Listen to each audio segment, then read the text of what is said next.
Okay, great. Yeah. Yeah, thanks, Jose. Yeah, I understand. It's in the evening. So thank you all so much for taking the time, to attend today's webinar on the topic of passive investing in times of uncertainty. And most of you know me a little bit. If not, I'm going to start with a quick introduction.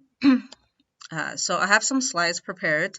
So I'm going to go through the slides, which will have my introduction as well.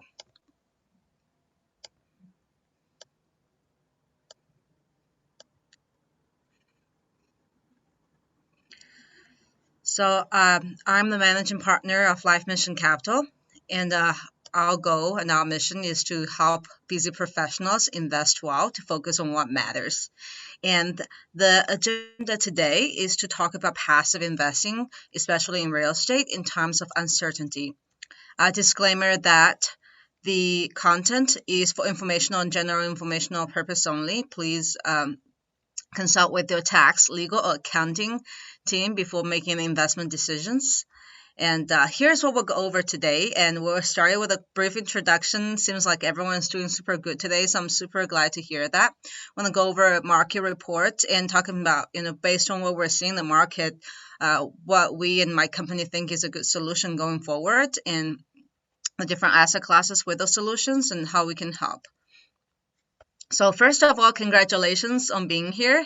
A lot of you are very passionate about the topic of financial freedom, and you should know that financial freedom is only available to those who learn about it and work for it, from Robert Kiyosaki, the Rich Dad, Poor Dad person. A lot of you probably know. And also, I want you to be reminded that you can only have one, maybe two jobs. Me, I'm kind of working two jobs right now because I also have my day job. But you can have as many vending machines, rental properties, self-storage, stock holdings, other cash flowing properties. So understanding how to use your money work for you is really important, whether it's recession, whatever economy that we're having today. So a little about me. Here's a few pictures of me and my husband on the left, and my host family, and my family in China. I'm originally from China. I came to the U.S. when I was 16 years old as a high school exchange student. And my educational professional background is in data analytics, audit, and supply chain, so a little bit jack of all trades. And how I fell into real estate is in 2019. I was house hacking, essentially. I moved back to Arkansas, and I thought, oh, wow, houses are much cheaper here than where I was in Chicago. So my roommates were basically paying all my rent and mortgages. I was like, this is nice. And then went on to purchase another duplex. But then I had issues with that. But I'll talk about that a little bit more. But right now, I invest in 158 units, single and multifamily, across both passive and active investments. I also started a real estate investment club at Walmart, which is where I work full time. I work in the supply chain side. We have actually, today we broke 600 members as of today. I started my company Life Mission Capital in 2021 last year to help others like me who are busy professionals invest passively in real estate so we can all achieve financial freedom and focus on what matters during the process and when we get there as well. I have been featured in a few podcasts, but the ones I'm very passionate about is called Sotastic. It's financial literacy for kids, and I didn't get to learn much about that growing up, especially from China. Just a lot of pressure on school. So I really want to help kids and also adults learn more about alternative investments, budgeting, planning, all that. So why did I decide to passively invest in real estate through real estate syndications, which is something we'll talk about a little bit, and kind of my journey. I told you about single family home to duplex, and this is what ended up happening. The tenant I inherited trashed the place. I was pretty bummed and very stressful period of time for me. I didn't want to deal with accidents, insurance claims, bad contractors, and non-paying tenants. I didn't want to deal with all that. I was asking myself, why would I want to subject myself to all of those? And also, why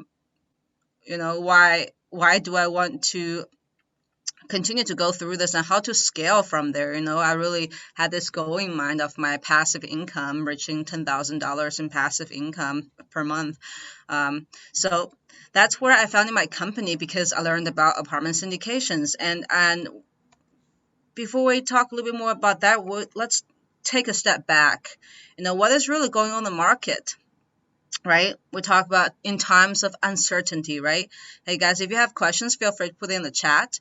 In times of uncertainty, so right now, the biggest topic on news or even turn around we'll see is inflation. Inflation is at 40-year high in the United States and accelerating around the globe. In 2020, we are forecasting 7.8. It feels like 20-30% when you look at prices. And last year, the consumer price index was 7.1. And Fed typically targets 2 to 2.5% inflation. It's just crazy. Like we're triple 2 years in a row, more than triple in inflation.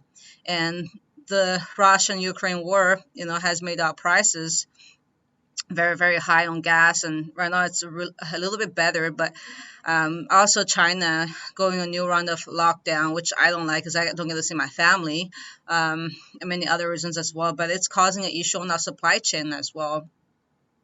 And then there's the topic of, the yield curve is inverted. Normally it looks like this. When the maturity dates are longer, 10-year, for example, it's going to be having a higher yield than the 2-year. But right now it's inverted. And historically, you can hear from Market Watch with CNBC, many of the news source as well. Typically, an inverted yield curve indicates that a recession is coming. I don't have a crystal ball.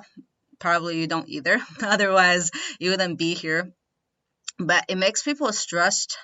What am I going to do with my investments if it does come? Because this has been such a strong indicator. We don't know when it's going to come. I mean, recession is cyclical, right? Like every market is cyclical, so it's going to come. But when is it going to come? What severity of it, especially when we have had such a good run of economy and on the market as well. So, and what is happening in the stock market? It's very volatile. It's very hard for me to comprehend what's happening because when I think it should go down, it goes up. When I think it should go up, it goes down. So I don't even watch the stock market anymore because I don't know why it reacts certain ways. But we can take a longer period of time, look at market stock averages. The compound annual returns of the stock market from 1965 to 2018 is 6.28%, which is not a bad amount. No, pretty acceptable for most investors. That means if you invested $100,000 20 years later with a compound interest and everything, it would get to $388,000. Unfortunately, inflation. But let's say it's conservative 1.5%, which we all know it's been 7% or more in the past 2 years. But let's say it's 1.5, and let's say like most of the people, you pay 20 to 30% taxes as a busy professional, and depending on whether it's short-term or long-term gain, what tax bracket you're in. So that would really take your 6.28% returns to about 4%. And not to talk about the volatility and the stress. I remember watching my stock going down so much right when COVID happened. I freaked out. But what is happening in the real estate market, for example, the apartment investors, what they're experiencing is interest rate is still relatively low, which is perfect for hedging inflation. National rates has been up 21% year over year compared to March last year. Now we're in April, of course, when I did the presentation last time. And slowly, as the economy, as people starting to realize what's happening in the economy, they can't afford things, unfortunately. We're seeing more single-family homes starting to go to forbearances and going to renting.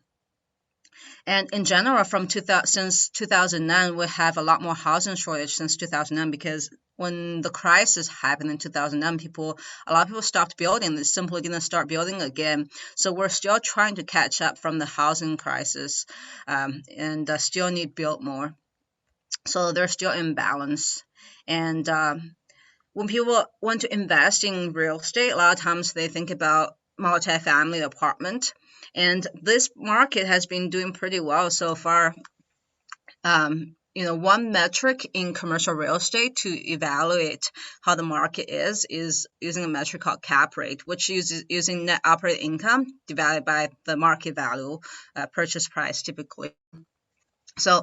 And multifamily sector is experiencing high appreciations, similar to a lot of the single family home that you guys own or purchase. And it's really driving the values up. Vacancy has fell by 2.2% year over year, and net effective rent increased by an average of 13.4%. So a lot of changes in appreciations and cash flows for the multifamily investors, no matter which region you're at, but that's the general trend we're having as well. Also, let's talk about COVID. We're still in recovery phase, but all of the US, each market is kind of at different places. We can see some market in the recovery in progress phase, some market in the sustained momentum, still continue to have momentum, and some market having strong demand throughout the pandemic, and some of them are leading recovery after initial shock. You'll see that some of the top rent growth market, Phoenix, which is a target market that our company also focuses on, Fort Lauderdale, Florida, Las Vegas, Austin, etc. So essentially, Sunbelt regions, Texas, Arizona, Florida, North, South Carolina, those markets are going really well. And some of the states aren't really doing that well with cities, relatively speaking, compared to the other. I mean, even the overall, with the inflation, everyone's going towards the positive end. Some of the ones that's not doing so well, like New York, Minneapolis, St. Paul, New Jersey, etc., etc. So a lot is happening. The market is different than where we were at 2 years ago. I guess almost 3 years now, since I haven't seen my family for 3 years due to COVID. Almost. And people are moving, right? Like with pandemic, everyone's wanting to work remote. At least that's how it feels like working in the office these days. So population is moving. Look where the blue areas are, right? Look at where the red areas are. You'll see a lot more people who are from California and New York. They're moving more towards Sunbelt, towards places where things are cheaper and getting more sunshines. And you'll see a lot more population growth. And we have already seen in Texas, Florida, Utah, Georgia, and some of the highest growth areas in Northwest, Southwest, Southeast, and Texas. We talked about the change. Let's talk about the change of culture shift, how COVID changed everything. Culture shift, remote working, great resignations.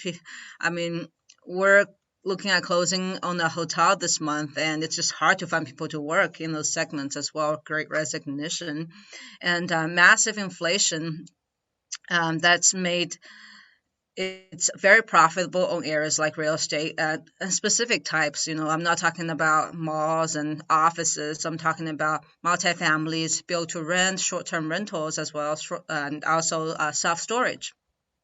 So talking about all that, talking about the recession potentially happening, I don't know. The inflation, that's very apparent in front of our eyes. Looking at all of those things and the stock market, the real estate, and many other things, I think it's just so important to be diversified. That's probably what your financial planner will tell you, diversified. I don't want to bet on one thing and expect them to be so successful and put all my eggs in one basket. I want to be diversified. So I'm not going to be telling you don't invest in the stock market, don't invest in crypto, but just like I would tell myself, like I would love people to hear about this more, just diversify. So how do you diversify into different asset classes? Here are some asset classes that we're looking at in real estate. Multifamily, which is apartments. It's very stable, cash flowing assets, highly in demand. Similar to single family home, highly in demand. And increased migration pattern and shortage in housing supply is all really helping us with investments in multifamily. And we're able to make a direct impact to the communities as well. Excuse me, with the programs we do, or ways we can improve the communities and the places they're staying at. And from investor standpoint, there's a lot of great tax benefits in multifamily as well. We're also looking at putting short-term rentals into our portfolios. And it's not just one or two house or short-term rental, it's a portfolio across multiple states. And what's great about short-term rental is that since Airbnb and since VRBO has been growing so strongly in the past few years, especially during the pandemic as well, this is just going nowhere but up. And it's a lot easier to cash flow, provide cash flows on a quarterly basis to our investors compared to multifamily. So that's a good mix. And it has a lot better tax benefits compared to multifamily as well, because there's a lot more furnitures in there and things like that we can write off on the tax side. And then also self-storage, it's very recession resistant. So think about when the recession comes, when the last recession happened, people have to leave their bigger home to get into a smaller home. Where do they put their furniture and with things they don't need temporarily? Self-storage. Or if they lost their home, where do they have to put their stuff? Self-storage. And we don't have to deal with tenants and toilets. Everything can be automated. We don't even need a person there. It's all keyless entry, and it's all on auto pay as well. So it's another asset class that we're looking at having deals in the pipeline for our investors to get them more diversified return. So each of those three asset class has its own pros and cons, but together it's more of a diversified portfolio across either inflation or recession. So how do we do that? Since, if you just ask me to buy a self-storage for myself, I'm like, I must be crazy. I don't want to do all the work for myself. And I mean, do I even have all the money to buy a huge self-storage in a great location by myself? So here is where the solution comes in real estate syndication. You might have heard about it. You may not have, but it's a group investing. Essentially, we have two partners, general partners and limited partners, also called passive investors. And together through that, we invest in a LLC that owns the real estate. And it's actually a security offered by the general partners, which is also called in the previous slide, general partners and also sponsors, frequently exchanged. It's governed by the SEC, Securities and Exchange Commission. In 2020, did you know that there's 120,000 investors participating in syndications with an average size of offering $3 million? Like, I didn't know about this before. I was like, this thing's existed. I thought it's all stock market, well, using my own money. But so much more than that. So there's typically two types of investment in real estate syndications. 506B, which requires me to establish a pre-existing relationship with my investors before the investors can invest. Well, 506C, which is only available for accredited investors. That's typically someone who has more than $1 million in net worth or $200,000 annual income, filed single, or $300,000 annual income, filed jointly as a married couple. So with all that, the real estate syndication is real about leverage. Power of leverage, where the limited partners get to leverage the sponsor's time, their knowledge, our team, financial strength, as well as we and the sponsor sign on the loan, market research skills, capital of other investors as well. That's also limited partners or general partners. So really the power of leverage. Have you ever read the book, Who Not How? It's a huge mind-opening book for me because I was always trying to do things by myself. Like I remember trying to DIY things, doing renovations myself, handyman work by myself. This was a few years ago, but now I gave it all up. Just let the expert handle it so I can focus on things that I'm really good at, I'm really passionate about. So this is where co-GPs or GPs, a list of things that they do. So the limited partners don't have to do that. They get to leverage their time in doing.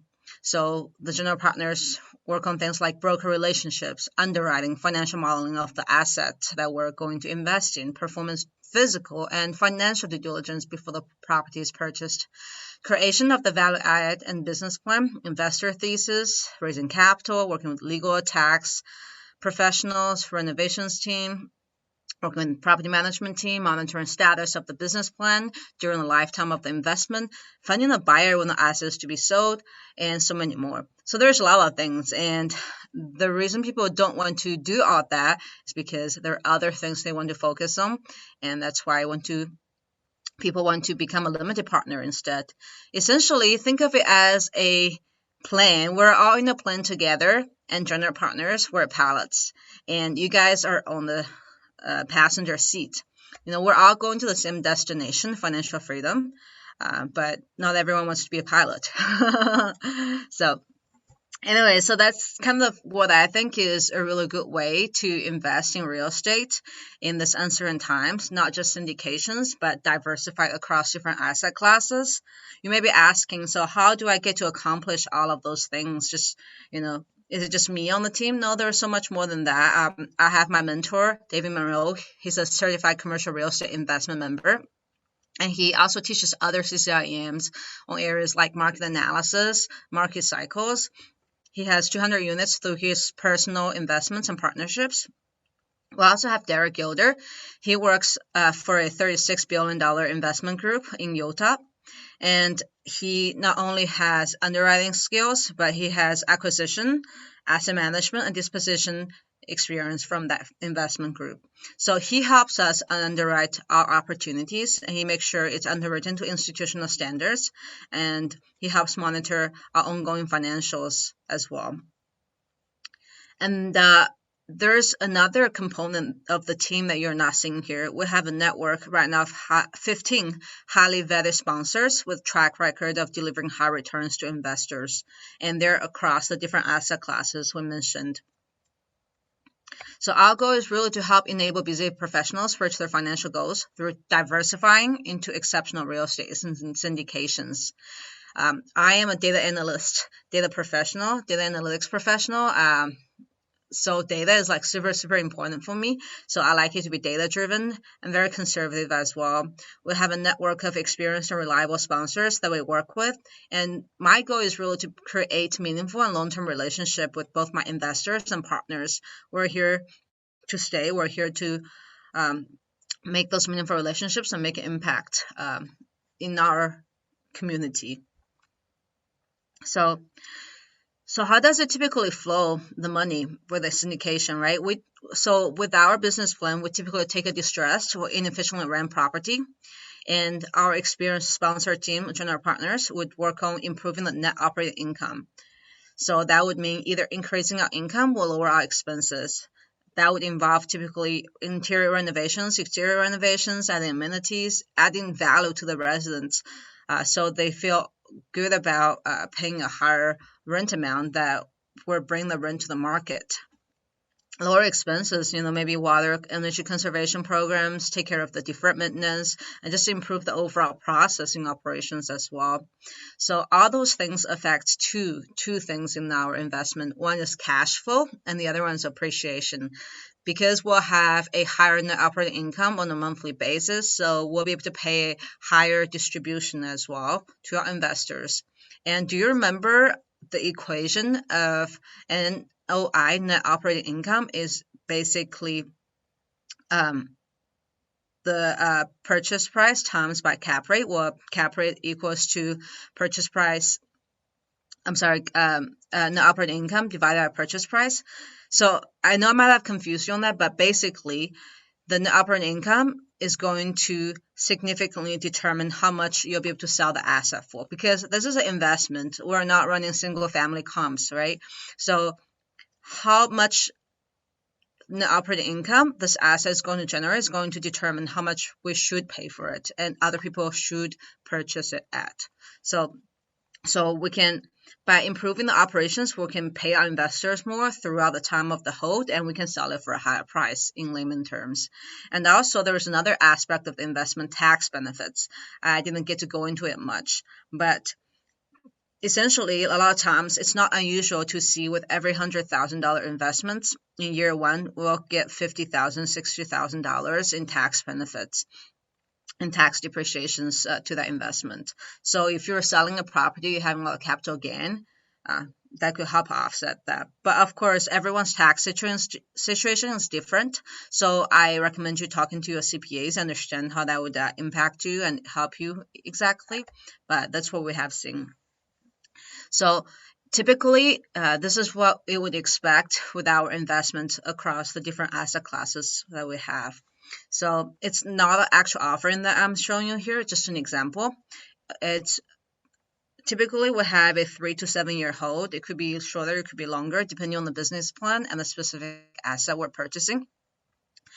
And we typically have, on average, 7 to 8% cash on cash return. So that's going to be typically quarterly distribution. And if you remember that cash flow is only one component to it, and the other part is the appreciation. So between cash flow and appreciation, we'll have about an average annual return of 15 to 20%. So that's definitely a lot better than the 6% or 4% the stock market returns that we mentioned to you earlier. But most importantly, this is based on physical assets, right? Rents are due every month, regardless of what's happening. So here's a list of questions that people tend to ask in terms of how to passive invest with us in this process. I'm going to leave the screen here for a little bit, but I also want to just check the chat here, see if you guys have any questions, because I know I kind of went over things a little fast.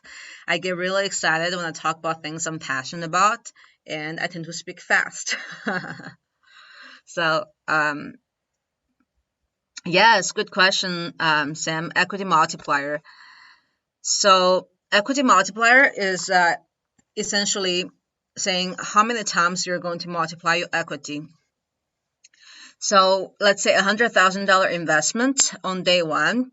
We're going to have distributions of cash flow and appreciations throughout the whole period, let's say 5 years. So by the end of the 5 years, the total return is going to be $187,000. So that's an equity multiplier of 1.87. That's going to be between cash flows and appreciations. So there's different ways to look at your returns, right? So you have annual average return.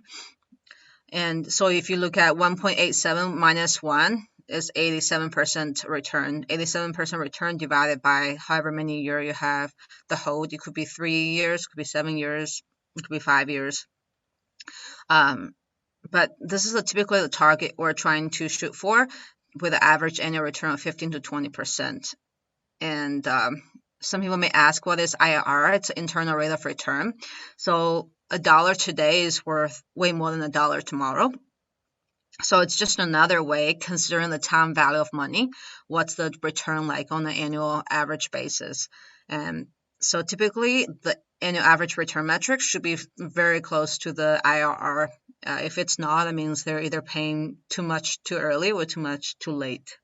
Yeah. So any other questions we have here? How do you buy a house? I wish I could rent out, but home ownership keeps becoming more and more impossible every year. I guess rephrasing the question, what advice do you have to those discouraged because we're unable to buy a home? Right. I would say understand what your goals are, right? Like I host a real estate investment club, like I mentioned earlier, and tomorrow we're actually having a presentation on how to get started purchasing a first home with an investor mindset. So it's really about what do you want to use that house for. If you're going to live in it, even if the price is a little higher, but if you're going to live in it, it doesn't really matter as long as it's lower than the rent you're paying. Or so you just have to run the numbers and see, and you could see other ways like house hacking or have a short-term rental within your property or something that helps with it. So happy to talk more on that offline. I know not everyone's interested in that specific topic, but definitely reach out to me. I love to share my experience. I do think it is difficult for people to break into this market, but there are ways. Awesome. Any other questions?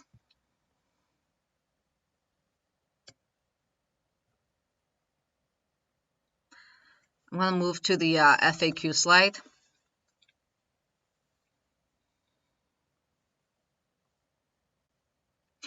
Have you guys invested in syndications yet? Put a 0 if no, put a 1 if yes, put a 2 is I have done many, many times. Okay, so we got one person saying 0, 0, 0, 2, 2, 0. Okay, so have you guys invested in real estate? I guess I should have asked this a little bit earlier. Put a 1 if yes, put a 0 if no. So we got a mixed bag. Awesome. Awesome. So yeah, it sounds like, people, most of you guys know some of what's going on. So I know not everyone responded, and hopefully some people are not falling asleep. So I'm just gonna take a few moments to go through some of the frequently asked questions. Just kind of read through them first, and if there is anything that stand out to you, you can ask me, because I'm not gonna probably go through all 15 unless we have time, which right now we do. So what is the process for investment? The process for investment, it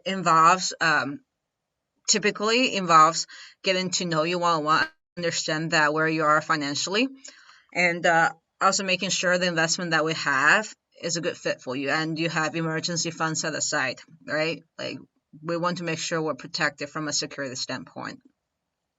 And so it starts with that initial meeting, and typically when the investment opportunity becomes available, we'll email it to you, and there's a reserve process, and there's more steps after that. But to get started, to make it simple, it's a one-on-one meeting first.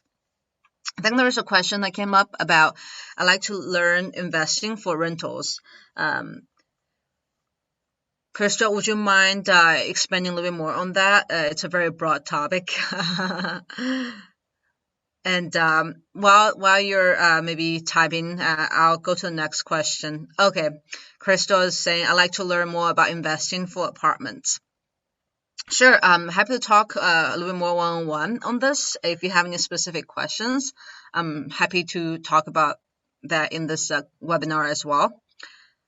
So the next question is, when do I get my investment back? The investment is going to be, so there is a return of capital and a return on capital, right?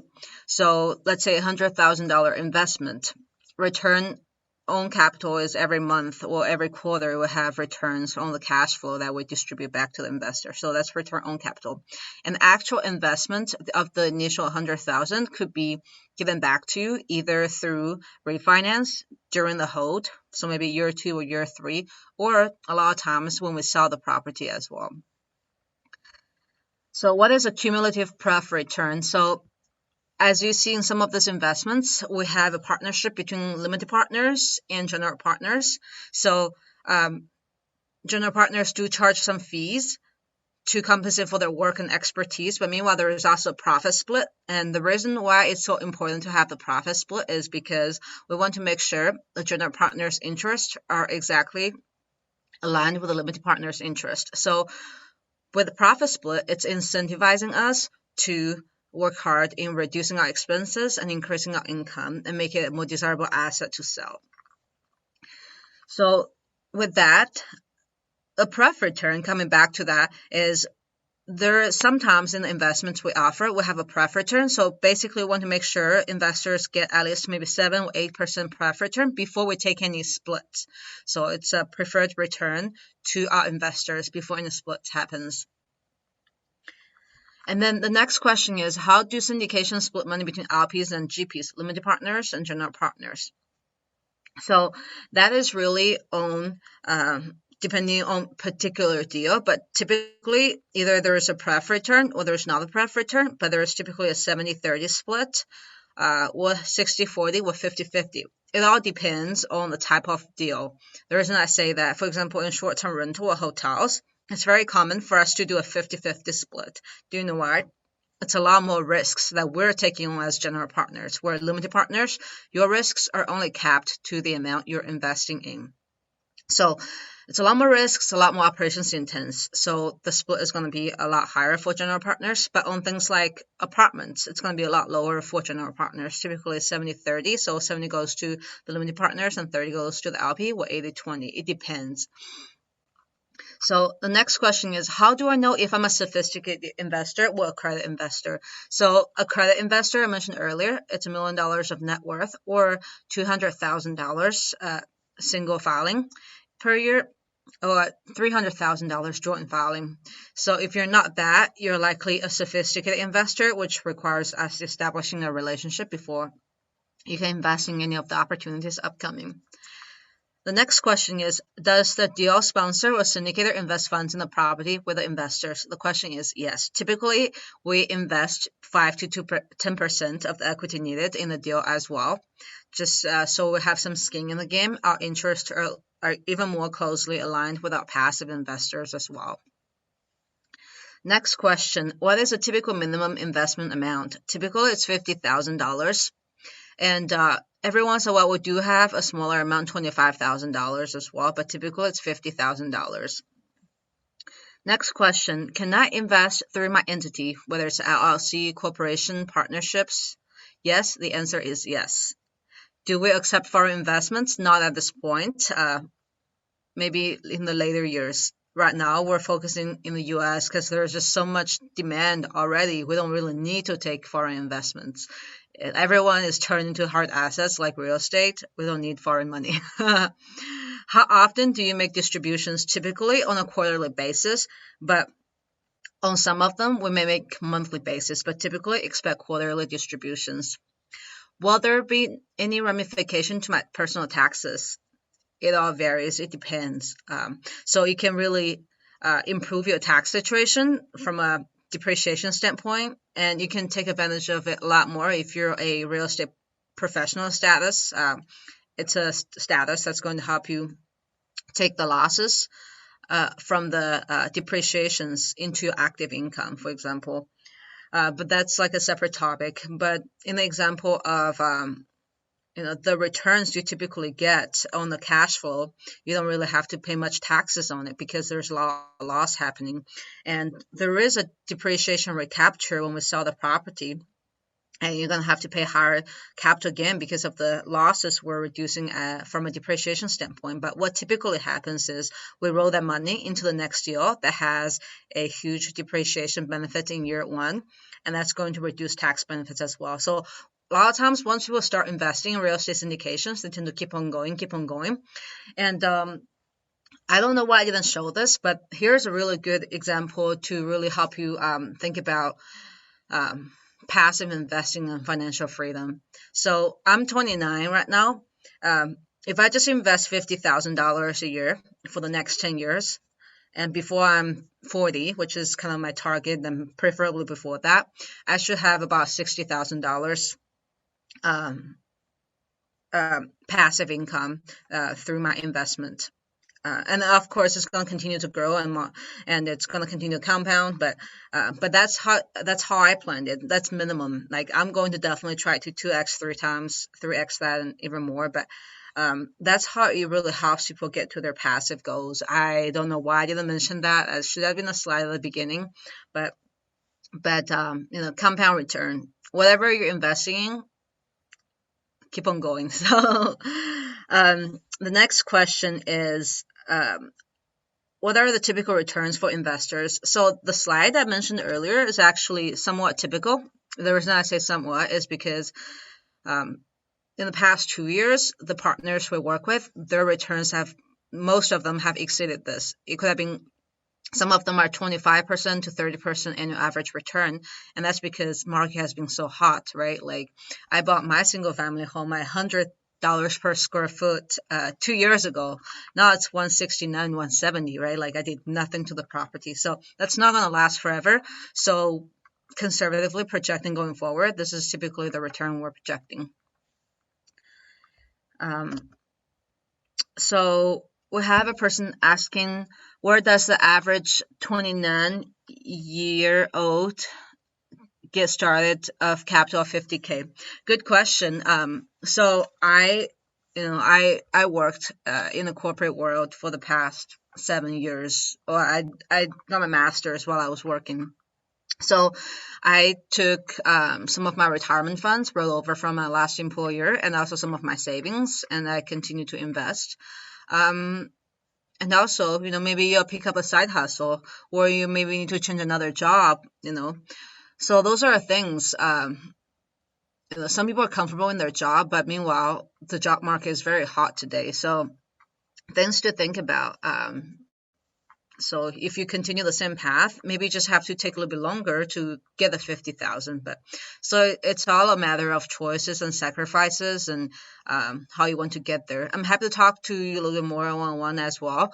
I know this person who asked the question, and happy to share my story. But that's how I did mine, a combination of retirement funds and savings. And right now I'm going to invest in some deals passively and actively using refinance. I know uh, Christine on this call, she's refinancing on her properties. Take advantage of things like house hack and things like that too if you just started. Um, so those are all ways to do it. But to me, no matter how many house hack I do, which I don't want to do that forever. It's a lot of hassle moving. I'm only doing that right now. But my goal is to continue to invest in passively in the syndications where I don't have to worry about tenants and toilets and renting things out. But I focus on things I love, which is talking to people, helping them get into their goals, enable their dreams. So next question, can I use my REO 401k to invest? I guess to your question, you can, and I use that. So I have a webinar that I did a couple weeks ago with a self-directed RA expert. You can watch that on my YouTube channel, Life Mission Capital. Understand how that works. It's a pretty simple process. It just takes maybe 2 weeks. Why I invest in multifamily syndications? I would say not based on where we're at in the market today, I would say yes, you should invest in multifamily syndications because of the shortage I mentioned, and also because if a recession does come, a lot more people moving out of single family home and going to multifamily. So, and we're investing B and C class, which is not, if we think of A as luxury properties, B and C, there's a little more white collar worker, blue collar worker, workforce housing, especially with the C class. So it's a lot more recession resistant as well. But not just multifamily. Let's diversify into some other class that's not so completely correlated, but also provides great returns as well. Do I need to be a credit investor to invest? No, you do not. If you recall earlier, we'll have the 506B, which is a type of syndication investment type that you just have to have a pre-existing relationship with me to invest in those. So that's all the questions. I know I spoke a little fast. And I just get excited when I talk about things like this, and I don't even know what time it is. But here's my, I have 2 ebooks, How to Passively Invest in Apartment Syndications. I do have to warn you, it is a little bit long, but I wrote it in very detailed 30 pages about how this whole process works. But the best way to learn about it, apart from reading, just talk to me. I can kind of, get you an idea of kind of where you're at, and, if this is the right fit for you. And also, if you're a little more experienced, the 110 questions to ask before investing in syndications as well. Obviously, don't ask those 110 questions to the general partners every time you invest. Don't be that person, but understand which questions to ask on each property or each investment. You can select from the list of 110, right? So yeah, you can visit my website to download those, lifemissioncapital.com. You can reach me via email. That is, you can book a meeting with me. Here's my Calendly that I'll share in the chat here. I'm happy to talk to you, and well, I don't know if this is a good investment for you, but at least I can share my experience, and will connect you to anyone that might be able to help you. I'm very passionate about financial literacy, and I think when people are not stressed financially in terms of uncertainties in our life, we can really be at a maximum, and we'll go towards our maximum. So I hope to be part of that journey in whatever shape or form. So yeah, that's my presentation. We have maybe 14 minutes. I guess I spoke really fast when I'm passionate. But any other questions before we close the call here? If you want to come onto the mic and speak, just say something. I can allow you to talk.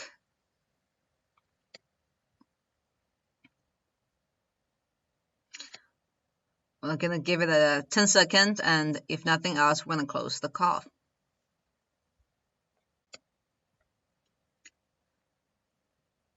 10, 9. Okay, 3, 2. Okay, some questions came. I guess it takes time for people to type.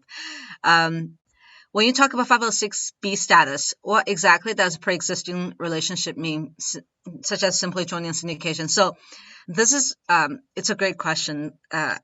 The SEC didn't really define it very clearly, and every lawyer I talk to would say different things. But generally speaking, having a one-on-one understanding that person's situation is more than qualifying that.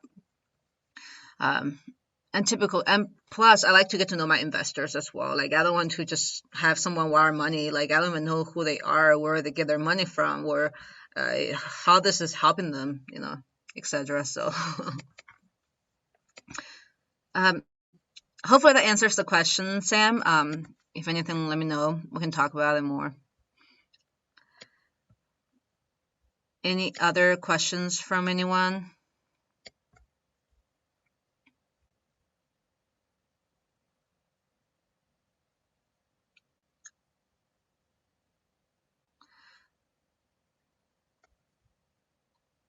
All right. Seems like that is it. Well, thank you all so much. If anyone has questions, feel free to stay on, but I don't want to drag out.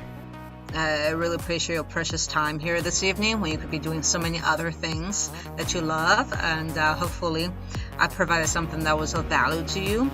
Happy to chat more offline, one-on-one. You have my Calendly. So yeah, have a great night. Looking forward to seeing you guys around in the social media or emails or wherever we're plugging. Bye guys.